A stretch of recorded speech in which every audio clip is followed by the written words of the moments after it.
അങ്ങനെ big boss hotel ടാസ്കിലേക്ക് അതിഥികളായിട്ട് വന്ന ശ്വേതാ മേനോനും സാബു മോനും ഇന്ന് വീട്ടിൽ നിന്നും പടിയിറങ്ങിയിരിക്കുകയാണ്. എല്ലാവരോടും യാത്ര പറഞ്ഞ് എല്ലാവർക്കും സങ്കടമായിപ്പോയി. പലരും നിന്ന് കരയുന്നതായിട്ടൊക്കെയാണ് കണ്ടത് കേട്ടോ. ജിൻഡോ ഒക്കെ നല്ല കരച്ചിലായിരുന്നു. അവരൊക്കെ കെട്ടിപ്പിടിച്ച് ഒരുമിച്ച് നിന്ന് ഫോട്ടോ ഒക്കെ ഷൂട്ട് ചെയ്തിട്ടാണ് അവർ പോയിരിക്കുന്നത്. അപ്പൊ പോകുന്ന സമയമായപ്പോ സാബു പറഞ്ഞിരുന്നു ആ ഒരു രത്നത്തിന്റെ ആ കല്ല് ഇന്നിടത്തുണ്ടെന്നുള്ളത് പറഞ്ഞു. ഇവിടെ കറക്റ്റ് പറഞ്ഞില്ല. എപ്പോഴും നനവുള്ളതും അതുപോലെ തന്നെ ഇരുട്ടുള്ളതുമായ ഒരു സ്ഥലത്ത് ഇരിപ്പുണ്ടെന്ന് പറഞ്ഞിട്ടുണ്ട്. മിക്കവാറും അത് അവര് ആ നനവുള്ളിടം തപ്പി പോകും.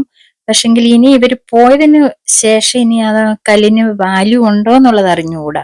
എന്തായാലും ഇങ്ങനെ ഒരു ക്ലൂ കൊടുത്തിട്ടാണ് പോയിരിക്കുന്നത്.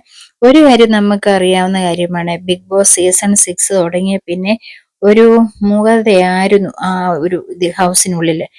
വൈൽഡ് കാർഡുകൾ വന്നപ്പോൾ ആ സമയത്ത് ഒരിളക്കം ഉണ്ടായിരുന്നു. അസിബിനൊക്കെ ഉള്ള സമയത്ത് പവർ ടീമും എല്ലാവരും നല്ലൊരു ഇതിലായിരുന്നു. അതിനുശേഷം വീണ്ടും ഒരു പഴയ രീതി തന്നെ മൂകതയിലായിരുന്നു. ആദ്യം തുടക്കം മുതൽ ഗബ്രി ജാസ്മിൻ മാത്രമേ ഉള്ളായിരുന്നുവെങ്കിലും പിന്നീട് അതൊന്നും മാറി വന്നതാണ്.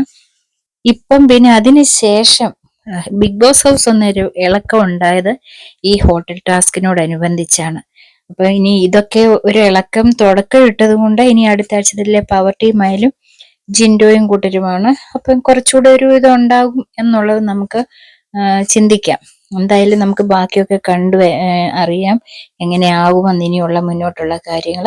അപ്പൊ നിങ്ങൾ എന്റെ ചാനൽ സബ്സ്ക്രൈബ് ചെയ്യാതെ കാണുന്നവരാണെങ്കിൽ തീർച്ചയായിട്ടും ഒന്ന് സബ്സ്ക്രൈബ് ചെയ്തേക്കണേ.